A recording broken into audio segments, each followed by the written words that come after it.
Ain, Dani, Nasrin, ikut aku main. Wabarakatuh. Alhamdulillah Rabbil Alamin. Patut kita panjatkan puji syukur kehadirat Allah Subhanahu wa Ta'ala, karena pada hari ini kita serahkan kepada junjungan kita yang besar Muhammad Sallallahu Alaihi Wasallam, karena beliau telah membawa kita mendalam tentang keadaan kayu, jenis-jenisnya, keindahan ukiran, dan cara-cara mengukirnya. Seperti itulah seorang guru seharusnya memiliki pengetahuan mendalam tentang seni mendidik. Bedanya kalau guru mengukir manusia yang memiliki hidup lahir dan batin.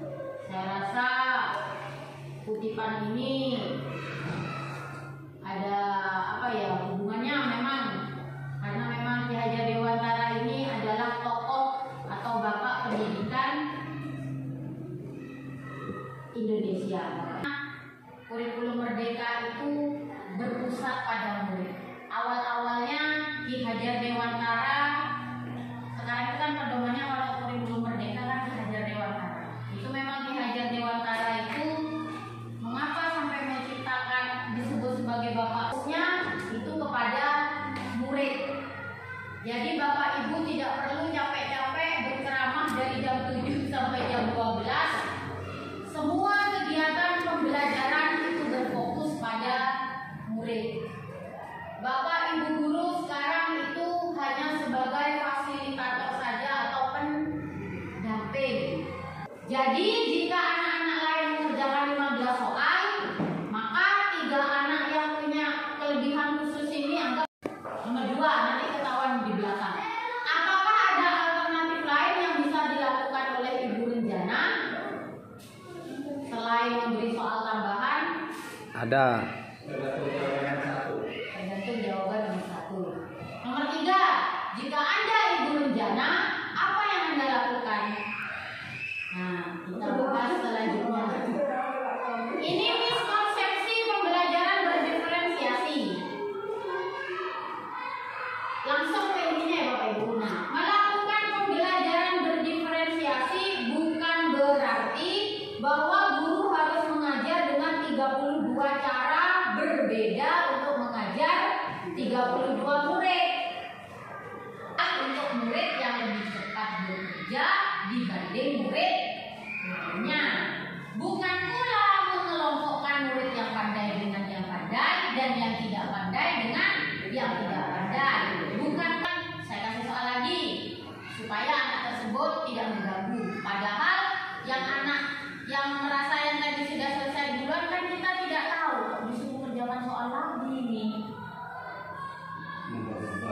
Nah ya, malah ini lagi terkadang guru itu akhirnya memisahkan anak yang pandai dengan yang pandai, anak yang tidak pandai dengan anak yang tidak pandai juga.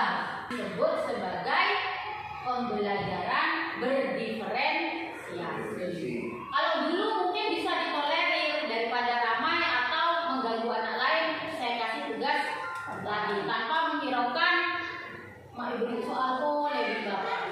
Kita kan tidak tahu zaman dulu. Tapi kalau zaman sekarang bapak ibu, yaitu kebutuhan belajar murid, itulah pembelajaran berdiferensiasi. Yang pertama, kesiapan belajar murid, readiness. Yang kedua, tetapkan adalah murid dapat menyajikan dan menyelesaikan masalah yang berkaitan dengan keliling dan bangun datar. Kita langsung di kotaknya ini Bapak Ibu. Mulai dari kesiapan belajarnya, setelah itu kegiatan pembelajarannya. Berarti Ibu Lili ini sudah paham terhadap muridnya. Jadi dia mengklasifikasikan 3 kesiapan belajar ini terhadap muridnya. Salah satunya untuk murid yang telah memahami konsep keliling dan dapat melakukan operasi hitung dasar. Apa yang dilakukan pada kegiatan pembelajarannya? Murid diminta mengerjakan soal tantangan yang mengaplikasikan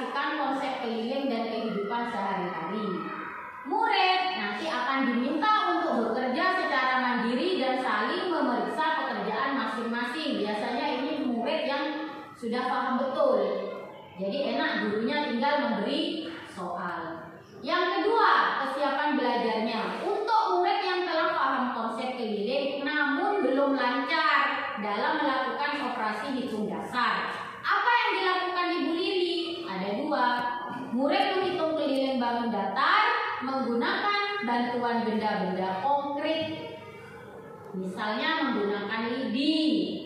Atau murid menerapkan strategi 3 before me, bertanya kepada 3 teman sebelum bertanya langsung kepada guru. Guru akan sesekali datang ke kelompok ini untuk memastikan tidak ada miskonsepsi. Yang kedua, diferensiasi produk. Berbicara mengenai diferensiasi produk, guru akan memikirkan tagihan apa yang bisa didapat dari. Kalau bisa saya mengaplikasikan, mungkin saya laksanakan. Cuman masalahnya begini, untuk mengaplikasikannya.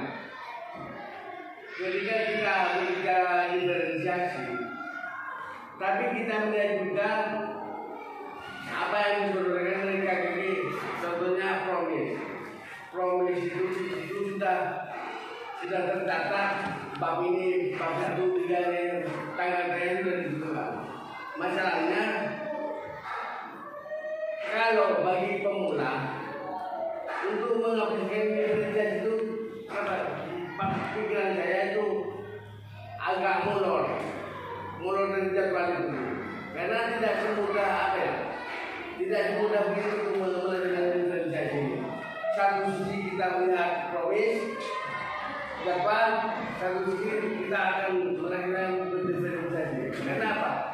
Kemampuan anak kita, terutama yang desa, dan nilai skill tinggi itu jauh.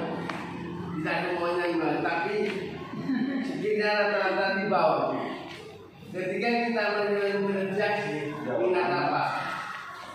Nanti anak itu kadang-kadang terjadi semacam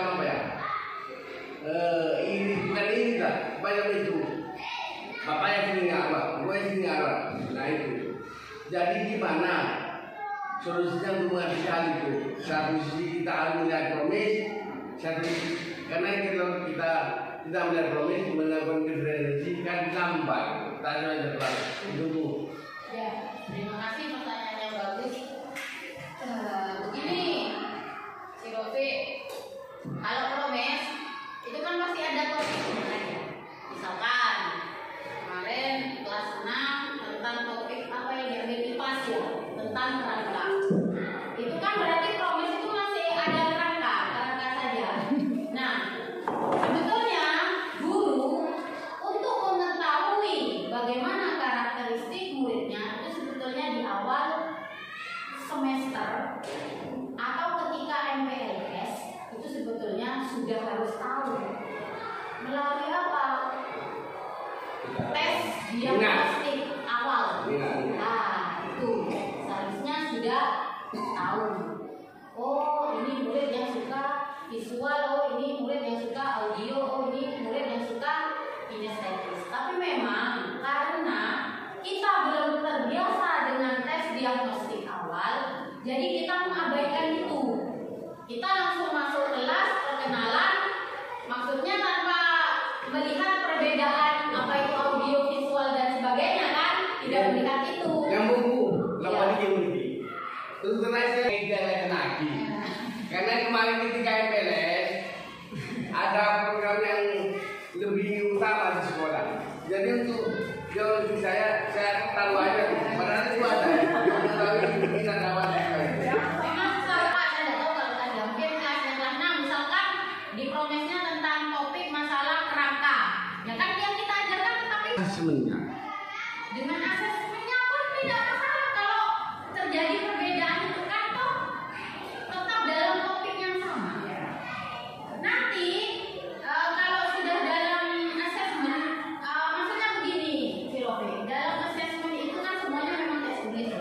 Tes tulis kan asesmen kan boleh tidak dalam tes tulis. Tes tulis itu kan sebetulnya hanya pendukung. Kalau memang Filope mau istilahnya mengambil nilai, itu bisa dilakukan ketika proses pembelajaran formatif.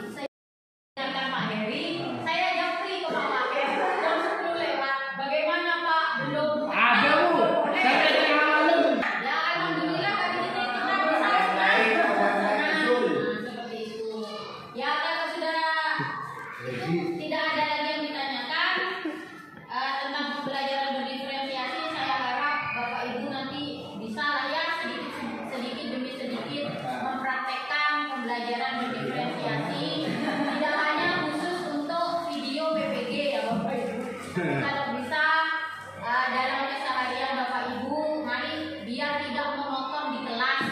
Hanya Bapak Ibu diam, duduk saja, dan berdiri kan engkok juga ya. Lebih baik bertukar, berdiskusi. Ada ini Kan malah enak ke Bapak Ibu semua kan, tidak perlu ikut. Itu hanya mengawasi, kalau anak-anak tanya tinggal menjelaskan sedikit. Saya harap semoga kedepannya Bapak Ibu bisa melaksanakan tugas dengan baik. Insya Allah kalau nggak awal November atau bulan Desember saya mengadakan kejutan. Nah situ, teman-teman